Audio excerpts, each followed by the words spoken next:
All right, let's talk about a concept that has totally changed the game for how teams get things done. It's called Agile methodology. And if you've ever looked at a company and wondered, how on earth do they move so fast? Well, this is very often the secret sauce. But first, let's start with a really common, really painful problem. You've probably been there, right? You're on a massive project. It takes months, maybe even a full year.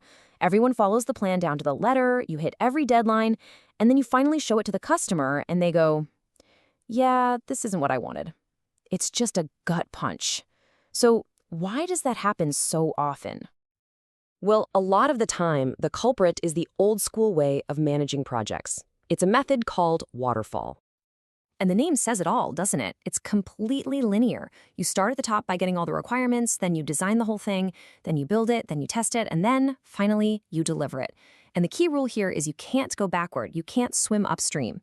Every single stage has to be 100% done before the next one can begin. And you can see how this creates some major issues.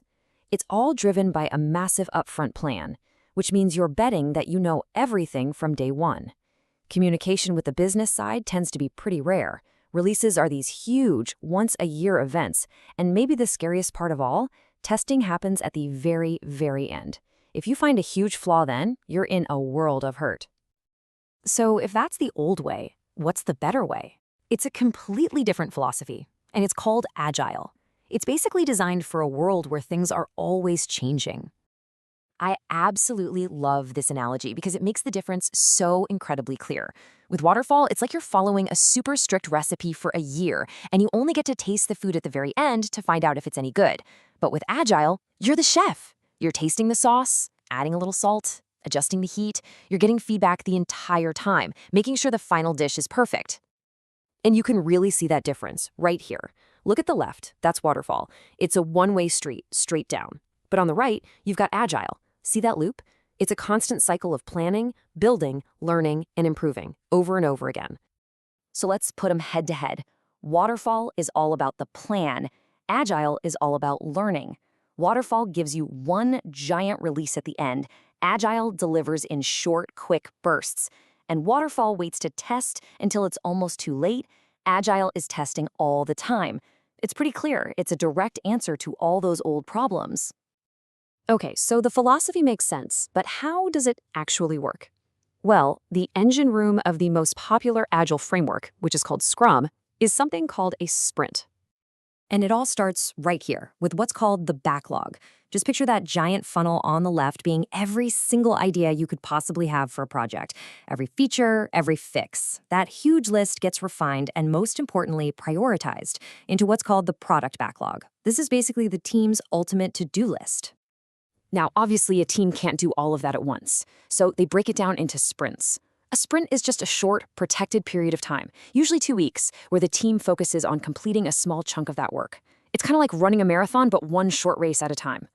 This diagram shows you the whole flow. You've got the big product backlog, which is prioritized. Then, in a planning meeting, the team pulls a small piece of that work into their sprint backlog.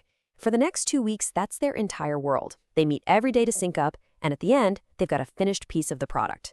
They show it off, they talk about how to get better, and then boom, the cycle starts all over again. And there are 3 key players that make this whole thing go. You've got the product owner, who's basically the voice of the customer. They decide what gets built. You've got the team, the awesome people who actually build the thing.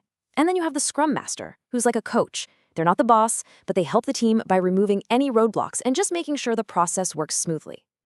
So, what's it actually like on a day-to-day basis? Well, it's all about finding a steady rhythm of communication and focus. The heartbeat of every sprint is the daily scrum, or what a lot of people call the daily stand-up. It's a super short meeting, like 15 minutes max. Every day, same time, same place. And the point is not to give some long, boring status report. It's just a quick check-in to make sure everyone's in sync and to call out anything that's getting in the way. And to keep it that short and sweet, everybody answers the same 3 questions. What did I do yesterday to help us move forward? What am I going to do today? And is anything stopping me?